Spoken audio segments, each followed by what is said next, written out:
Meus irmãos, que a graça e a paz do Senhor Jesus seja com todos nós. Amém.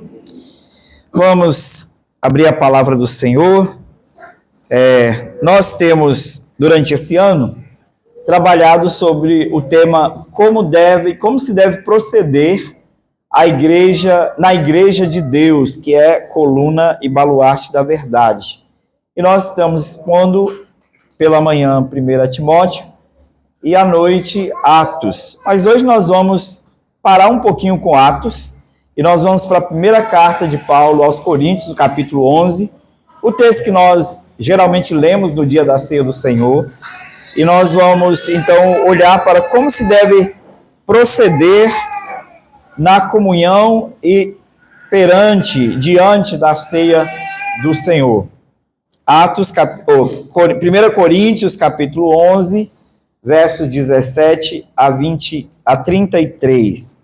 1 Coríntios 11, de 17 a 33. O texto é longo, mas eu creio que faz-se necessária a leitura, visto que é um texto instrutivo para nós. A simples leitura dele já é instrução clara para nós como igreja.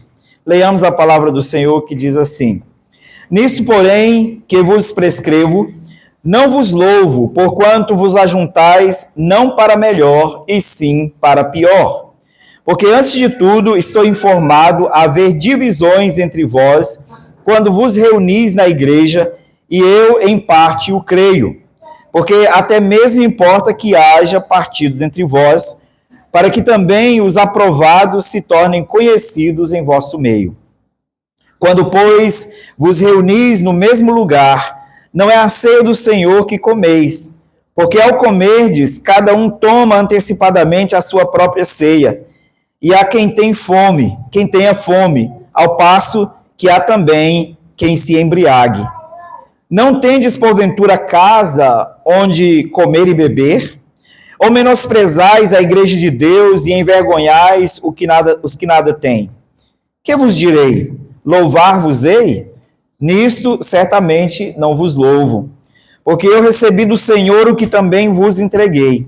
Que o Senhor Jesus, na noite em que foi traído, tomou o pão, e tendo dado graças, o partiu e disse: Isto é o meu corpo, que é dado por vós, fazei isto em memória de mim. Por semelhante modo, depois de haver ceado, tomou também o cálice, dizendo: Este cálice é a nova aliança do meu sangue. Fazei isto todas as vezes que o beberdes em memória de mim. Porque todas as vezes que comerdes este pão e beberdes o cálice, anunciais a morte do Senhor até que ele venha. Por isso, aquele que comer o pão ou beber o cálice do Senhor indignamente, será réu do corpo e do sangue do Senhor. Examine-se, pois, o homem a si mesmo, e assim coma do pão e beba do cálice.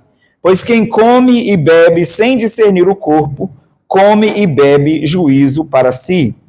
Eis a razão porque há entre vós muitos fracos e doentes, e não poucos os que dormem.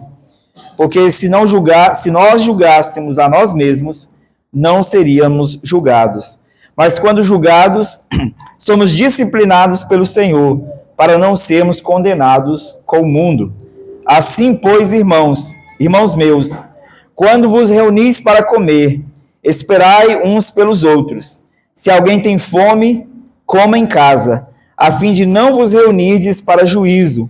Quanto às demais coisas, eu as ordenarei quando for ter convosco. Vamos orar mais uma vez? Senhor nosso Deus, obrigado pela porção da Tua palavra, que hoje, Senhor, é separada para a nossa instrução, para o nosso alimento, para guiar, Senhor, nossas vidas, para nos ajudar, Senhor, a saber como se deve proceder na casa de Deus, que é a igreja do Deus vivo, coluna e baluarte da verdade. Instrui-nos, Senhor, para isso nós te pedimos, que o Teu Espírito Santo ilumine o nosso entendimento, que Ele quebrante o nosso coração, que Ele também disponha, Senhor, as nossas afeições, para obedecermos, ó Deus, a Tua santa palavra. Ajuda-nos, Senhor, pois somos fracos e carentes, ó Deus, da graça e da bondade do Senhor. É a nossa oração, no nome santo, bendito, precioso de Jesus, o Teu Filho, o nosso Salvador. Amém. Amém. Irmãos, aqui nós temos duas coisas acontecendo. E para isso nós precisamos entender o contexto para o qual Paulo escreve, ou no qual Paulo trata de um problema.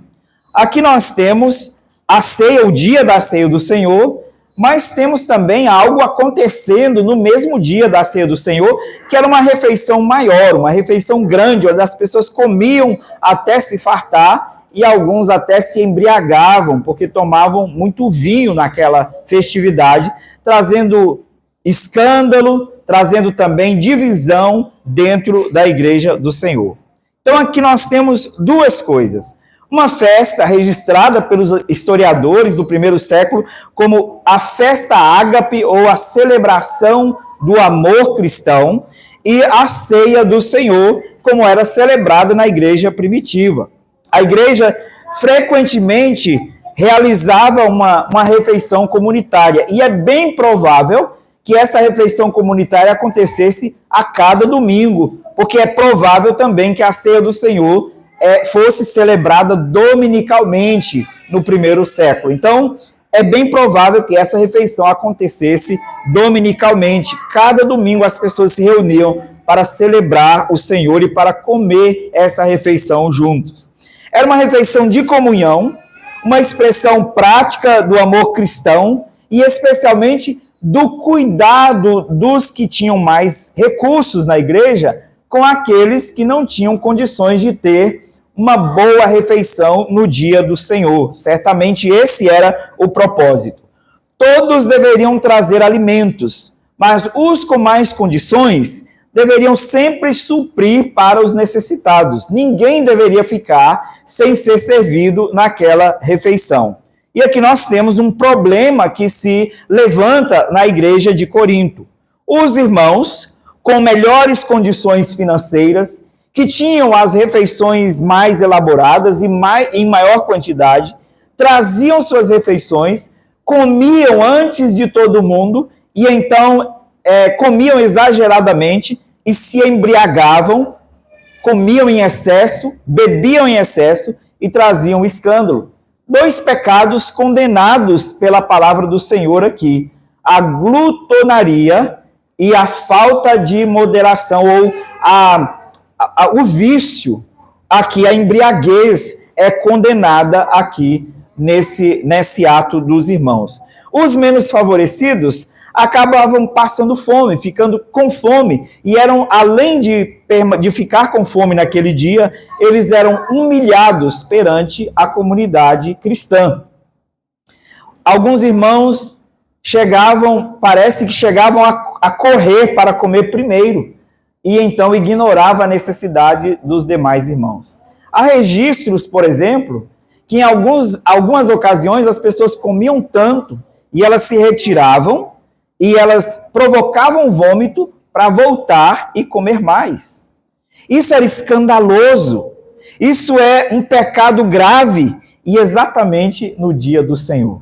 Por isso Paulo está tratando das duas coisas, porque para Paulo a vida não é compartimentada. É claro que o culto, ele é regulado pelo princípio regulador do culto. Ele é muito mais restrito do que a vida comum, as coisas do dia a dia. Portanto, a ceia do Senhor, há prescrições e restrições quanto a ela, mas não há prescrições e restrições quanto a uma refeição comum.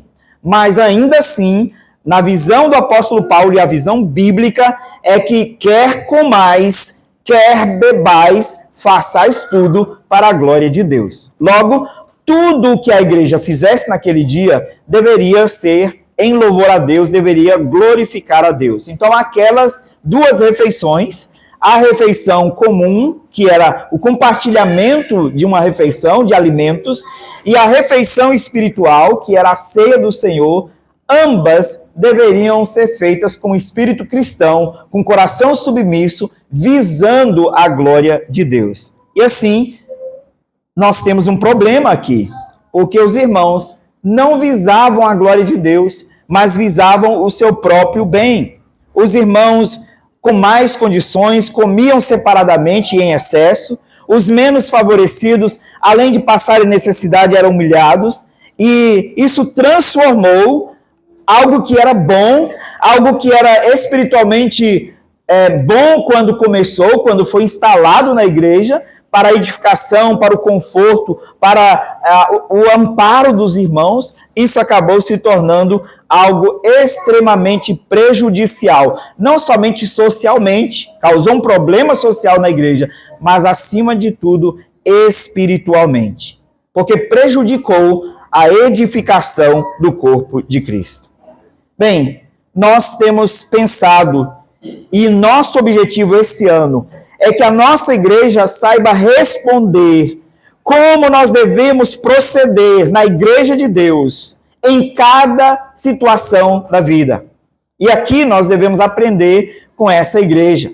Ainda que nós não tenhamos um problema tal como este, mas as instruções nos servem para nos alertar a respeito de qual deve ser a nossa postura para com o irmão, especialmente no dia em que nós nos assentamos em comunhão ao redor da mesa do Senhor para participar com Cristo do pão e do vinho, celebrando a nossa comunhão, a nossa união com Cristo morto e ressurreto. Assim, nós temos lições importantes aqui.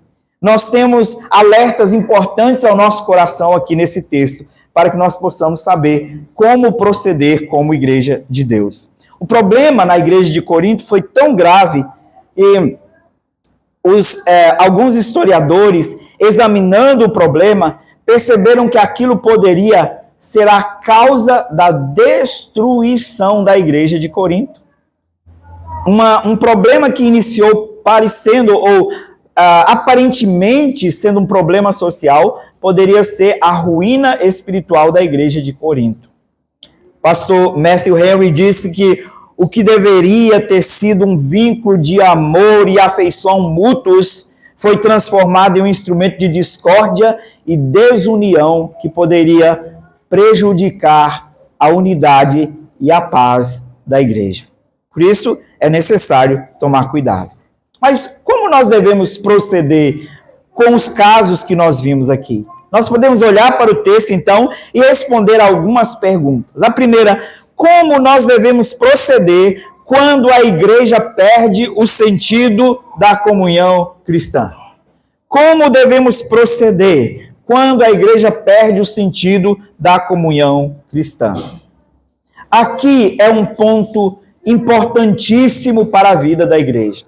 Nós fomos chamados em um corpo, unidos com Cristo, e ao sermos unidos com Cristo, nós fomos também unidos uns com os outros. Todos aqueles que confessaram a Cristo como Senhor e foram unidos à igreja e unidos a Cristo, estão unidos entre si e assim são todos um só corpo, o corpo de Cristo. Nesse sentido, assim como nós entendemos que a nossa fé nos leva, nos conduz à comunhão com Deus, à comunhão com Cristo, a fé também nos leva à comunhão uns com os outros, com todos aqueles que pertencem ao corpo de Cristo. Nós somos um corpo, interligados, unidos uns aos outros. Por isso, nós temos uma comunhão inevitável uns com os outros. Estamos unidos em Cristo. Mas essa comunhão, ela pode ser nutrida ou ela pode ser prejudicada pelo modo como nós entendemos o sentido de comunhão. A comunhão, ela é objetiva num sentido de que todos os que estão unidos com Cristo têm comunhão espiritual. Mesmo que nós estejamos brigados, nós estamos unidos com Cristo pela fé, nós temos comunhão espiritual. Mas a comunhão espiritual precisa ser expressa no dia a dia, precisa ser vista no dia a dia, no modo como eu lido com aqueles que eu estou unido espiritualmente. Eu tenho que manifestar isso diariamente na prática com os meus irmãos.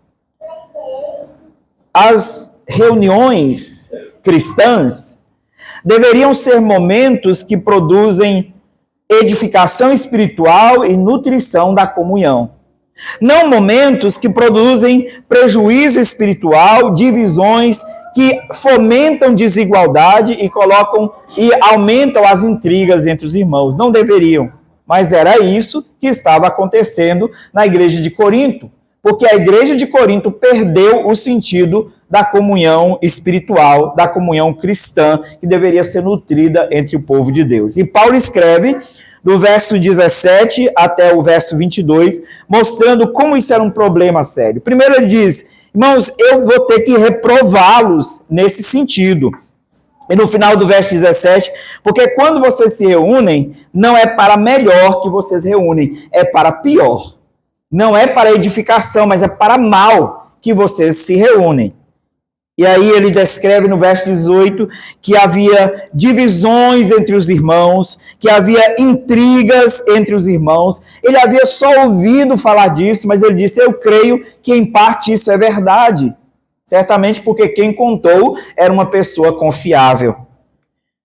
Ele disse: olha, irmãos, ainda que seja importante que haja partidos entre vós, que haja divisões entre vós, para que se torne notável quem de fato é crente, mas vocês têm que tomar cuidado para que não haja partido entre irmãos, não haja divisão entre irmãos.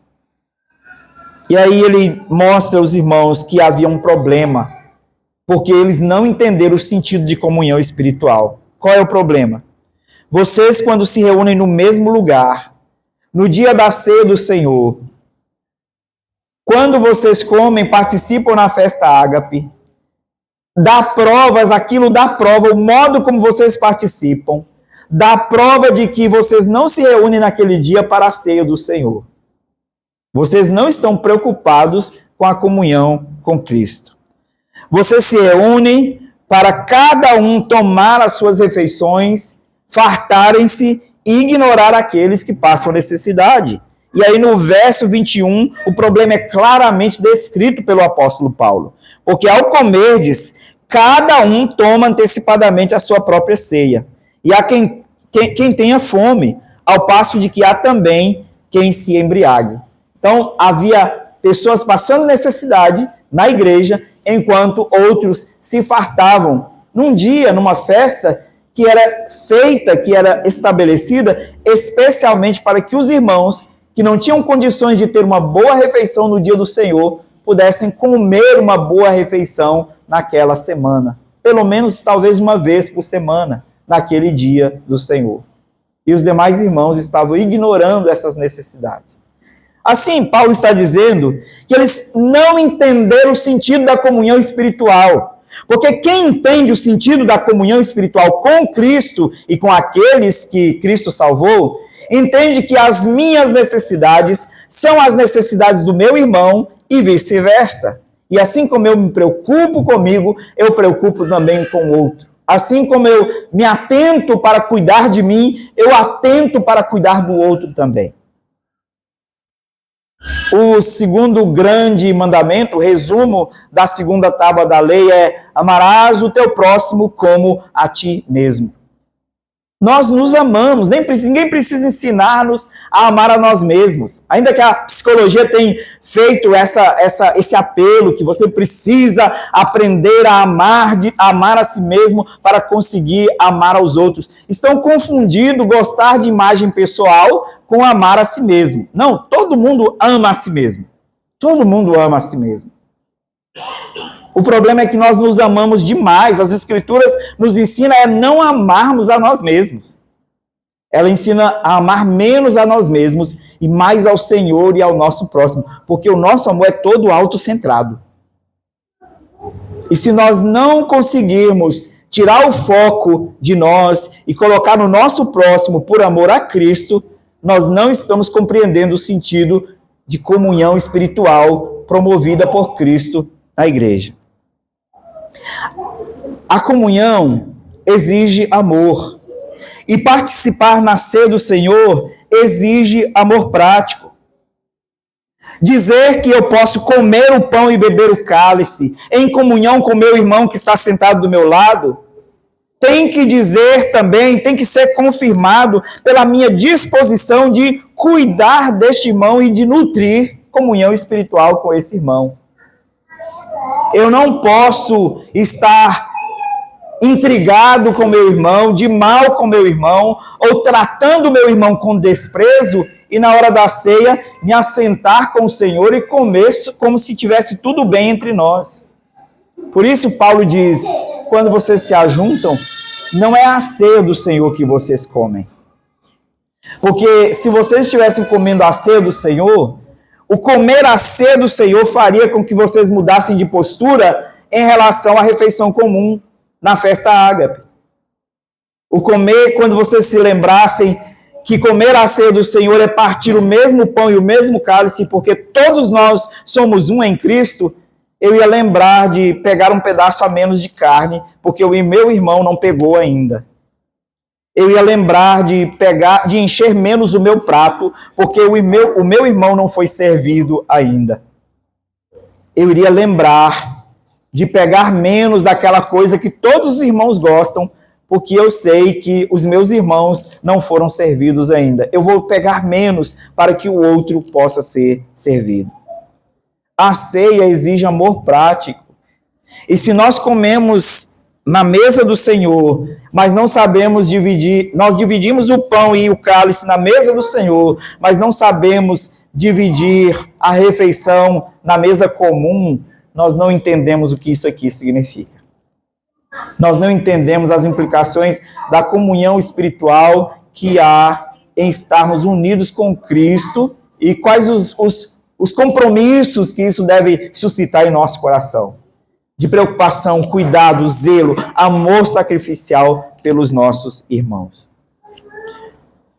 Thomas Watson disse que o sacramento da ceia, sendo chamado comunhão, mostra que é um símbolo do amor, um vínculo daquela unidade e amor que deve existir entre irmãos. E onde há divisões, e onde há intrigas, a ceia do Senhor não é propriamente comunhão. Onde há esses problemas, não é propriamente comunhão, mas desunião. Nós não estamos comendo o corpo e o sangue e bebendo o sangue do Senhor em comunhão verdadeira, porque nós não entendemos ainda o que é a união com os nossos irmãos. Muda completamente o sentido, não muda?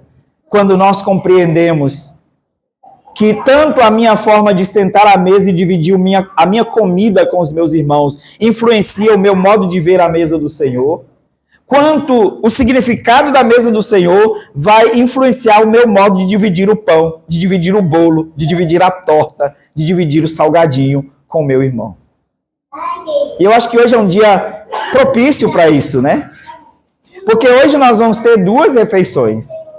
Nós temos a ceia do Senhor e nós temos uma celebração com comida ao final. E é um dia propício para pensarmos sobre isso. Um dia propício para aprendermos como proceder na casa de Deus quando se trata de comunhão, para que nós não percamos o sentido da comunhão cristã, da comunhão espiritual. Segunda coisa que Paulo trata aqui, o que fazer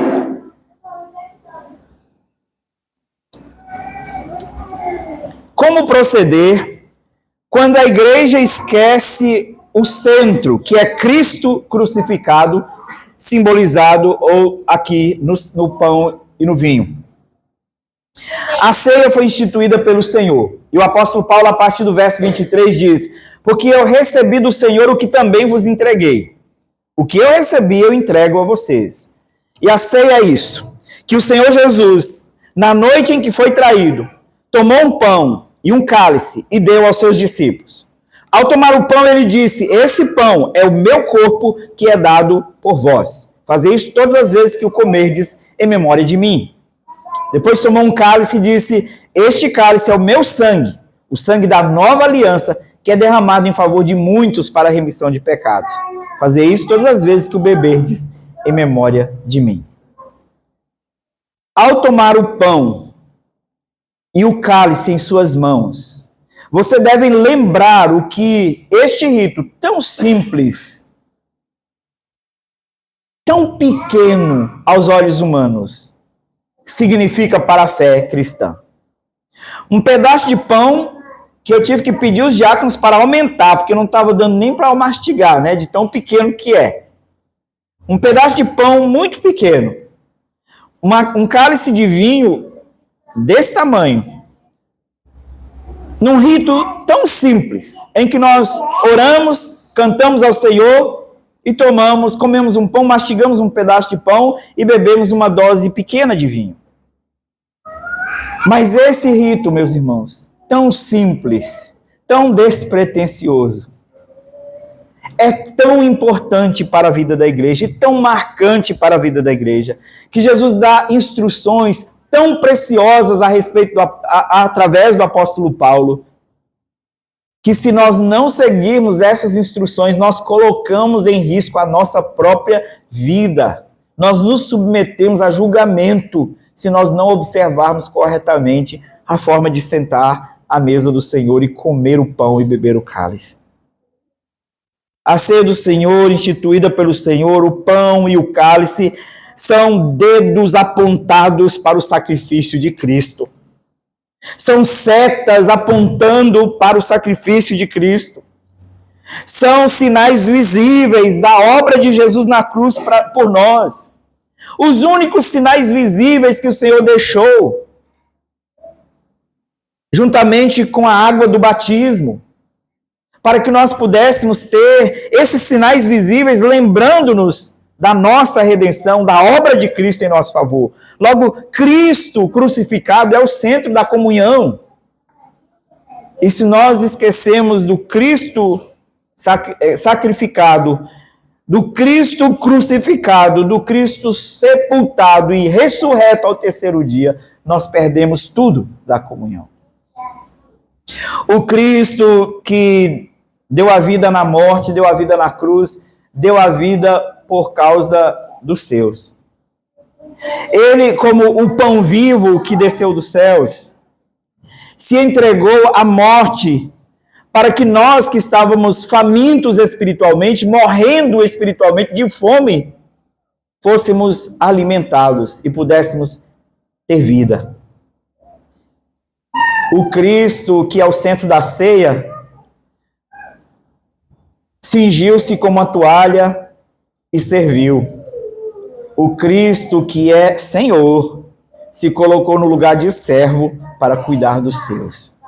Assim, quando nós olhamos para o que Cristo fez, ele sendo o centro da ceia, muda completamente o nosso modo de lidar com o próximo, de tratar o nosso irmão, como superior a nós, de cuidar dele e preocupar mais com ele do que comigo mesmo. A ceia relembra a cruz, proclama o evangelho e aponta para Cristo, o servo.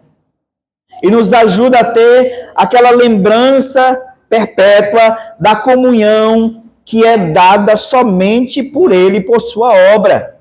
Comunhão esta que já é desfrutada agora, em vida, agora, na terra, antes que a nossa salvação seja consumada no dia da volta do nosso Senhor.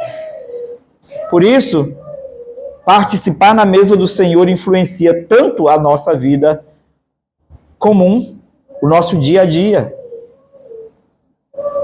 A ceia do Senhor, como diz a nossa confissão, é para ser uma lembrança perpétua do sacrifício que em sua morte Cristo fez de si mesmo, para selar os verdadeiros crentes, ou para selar nos verdadeiros crentes, todos os benefícios provenientes desse sacrifício, para o seu nutrimento espiritual, e também para ser um vínculo e penhor da sua comunhão com Ele e uns com os outros.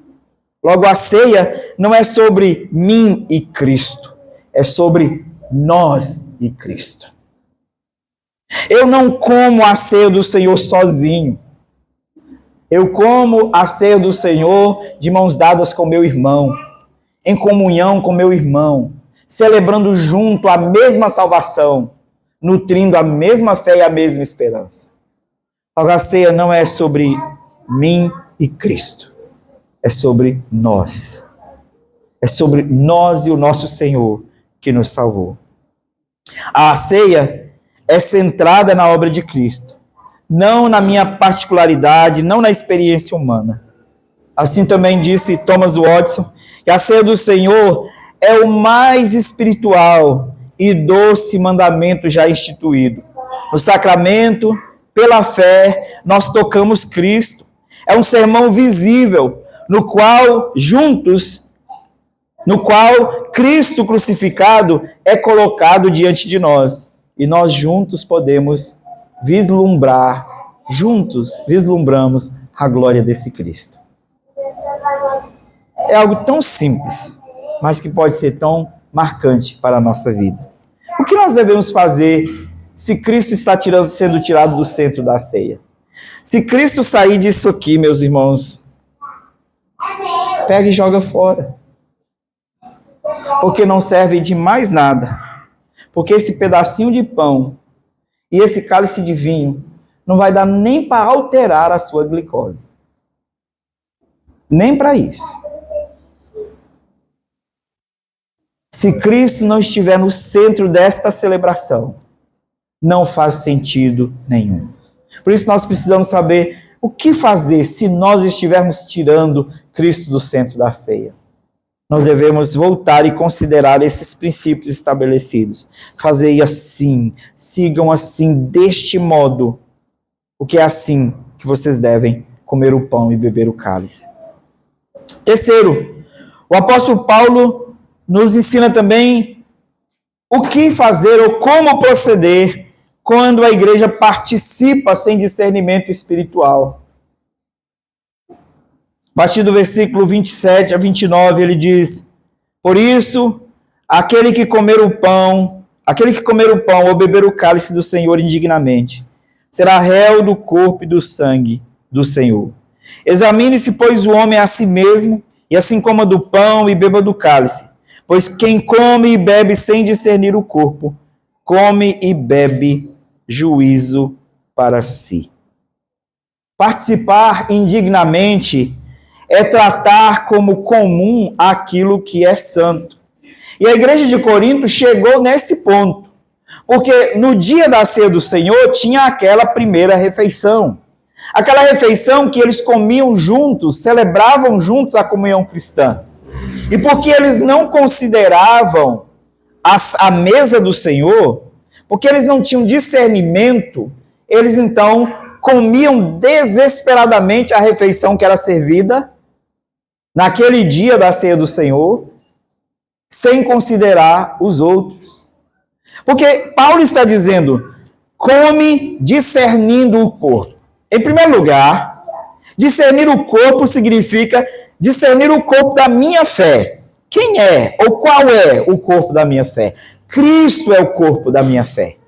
Eu preciso discernir Cristo. Eu preciso saber quem é Cristo. Cristo é o meu Salvador. E Cristo está simbolizado aqui na mesa do Senhor. Mas também, discernir o corpo significa se eu estou unido com Ele pela fé.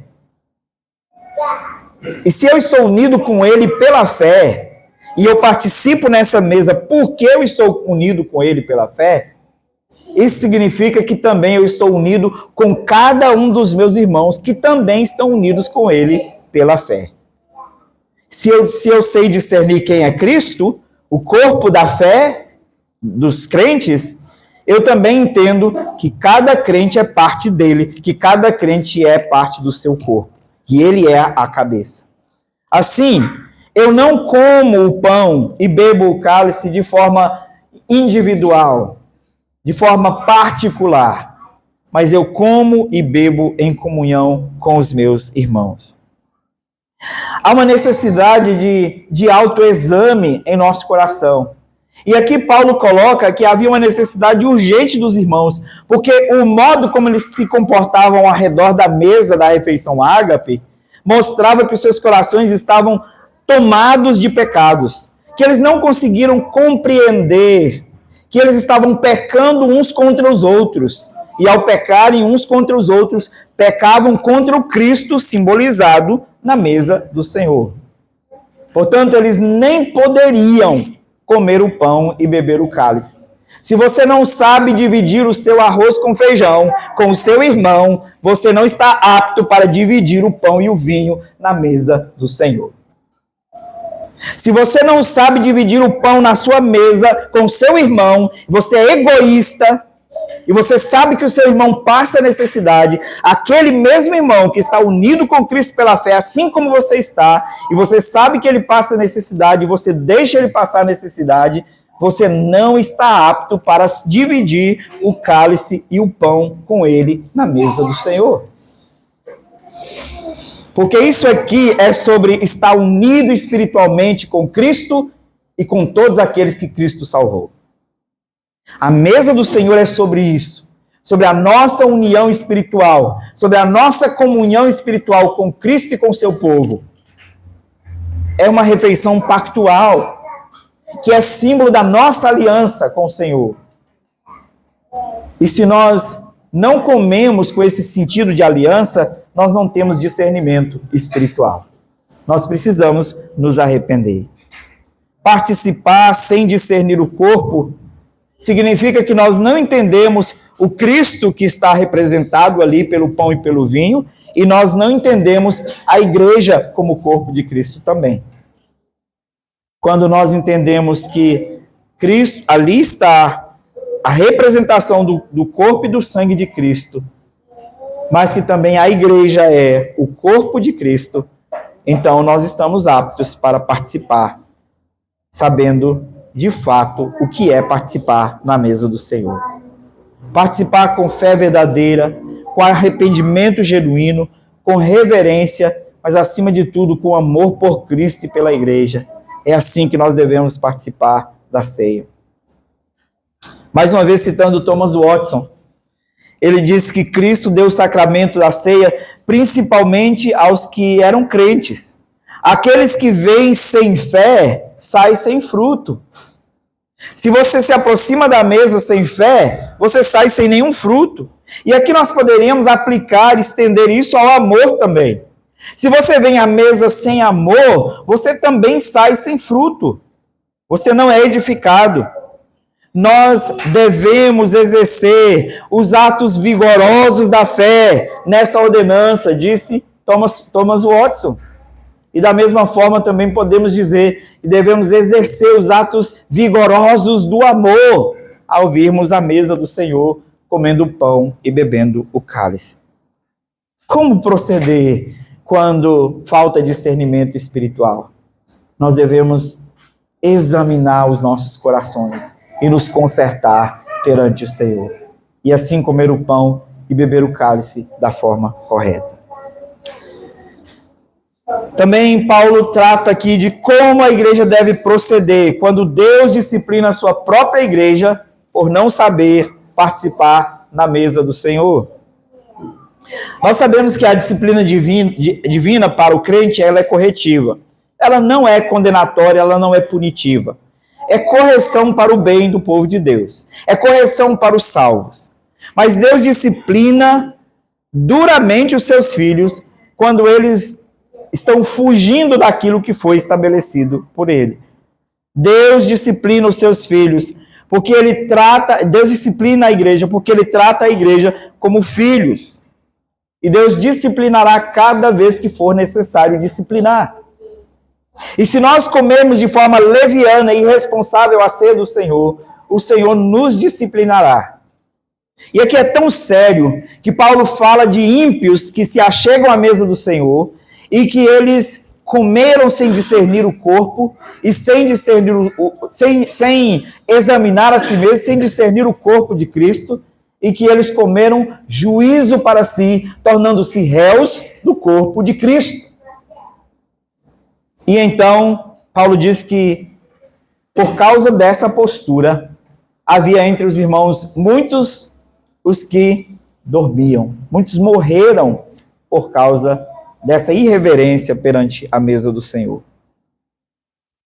A ceia do Senhor deve ser tratada com temor santo e com seriedade espiritual.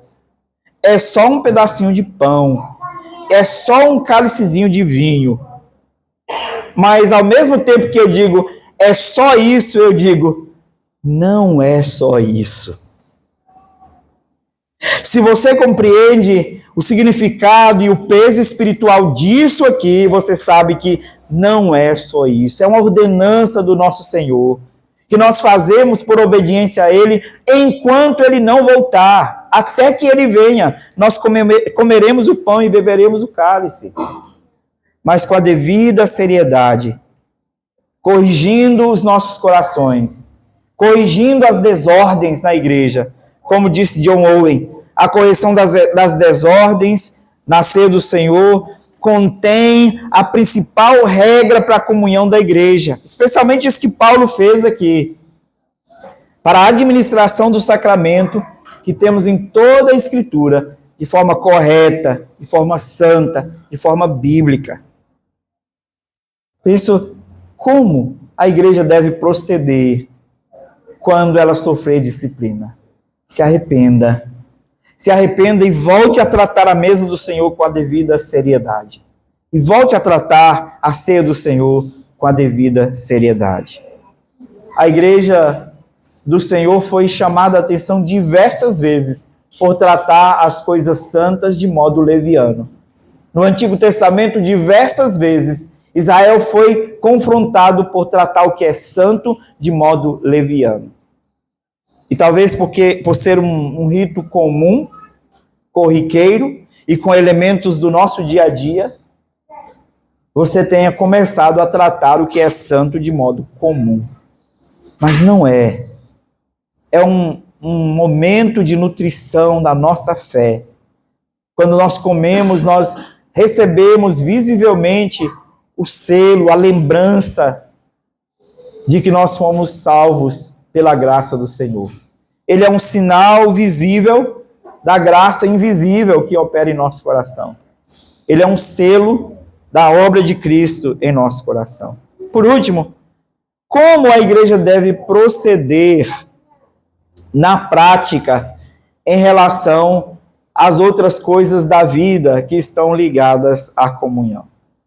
Bem, do jeito que Paulo fala aqui, parece que as toalhas da mesa da refeição, da mesa de comida, estão amarradas às toalhas da mesa da ceia do Senhor. Se você derrubar a toalha da mesa de comida, você derrubará também a mesa do Senhor. Se você bagunçar a mesa da refeição, você derrubará também a mesa do Senhor. O que essa ilustração quer dizer? Que o modo como nós comportamos com os nossos irmãos do dia a dia, mesmo numa refeição comum, quando assentamos à mesa para comer um peixe frito com açaí, mesmo essa refeição comum diz muito sobre como nós comemos o pão e bebemos o cálice. Paulo termina instruindo os irmãos: assim, pois, irmãos, verso 33, quando vos reunis para comer, esperai uns pelos outros. Se alguém tem fome, come em casa, a fim de não vos reunirdes para juízo. Evitar transformar algo que deveria ser para comunhão numa coisa que vai trazer prejuízo.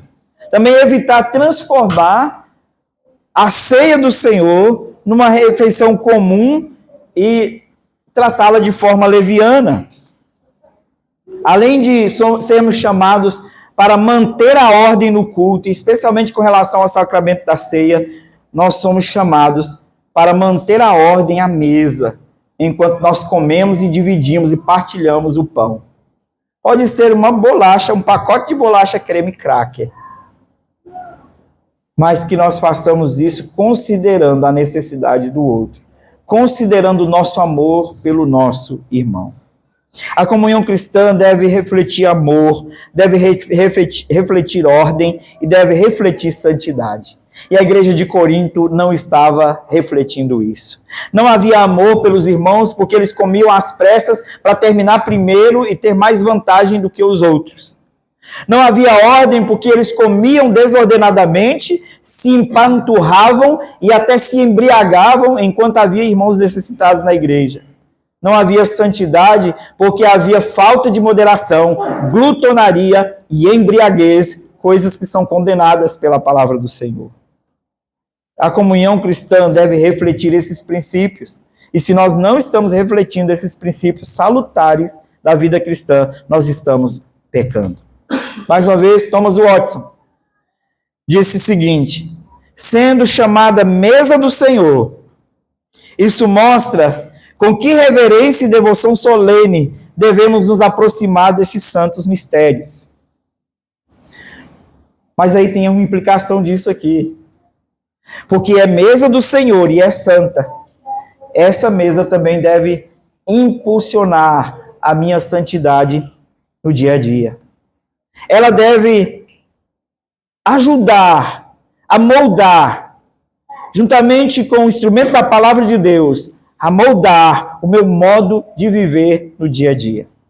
Se eu sentei na mesa no domingo com Deus Santo, com o Senhor Jesus, que é santo, e eu comi com Ele, essa experiência de sentar à mesa com o Senhor, que é santo, com o ser mais santo que você possa imaginar, deve santificar as minhas afeições e as minhas intenções para com o meu irmão. O meu modo de lidar com o meu irmão. Eu estou até preocupado com o resultado disso aqui. Eu acho que vai sobrar comida hoje, porque todo mundo vai ficar com medo de comer e estar pecando contra o que o pastor acabou de pregar. Mas, irmãos, o objetivo é que nós entendamos o significado da ceia, o significado da comunhão que deve ser refletido no dia a dia. A ceia é um sinal e selo da nossa aliança com o Senhor Jesus e uns com os outros. Ceia é aliança. Este é o sangue da nova aliança. E se nós temos uma aliança, nós precisamos considerar as necessidades uns dos outros dentro dessa aliança. A ceia é a memória da obra de Cristo, o servo sofredor que deu a alma na morte para que nós pudéssemos ser salvos. E se há a memória de Cristo, isso deve nos lembrar também que nós somos chamados para imitar o seu caráter santo e servo. Portanto, eu tenho que ser santo e servo para com meu irmão. A ceia é também uma proclamação visível do Evangelho.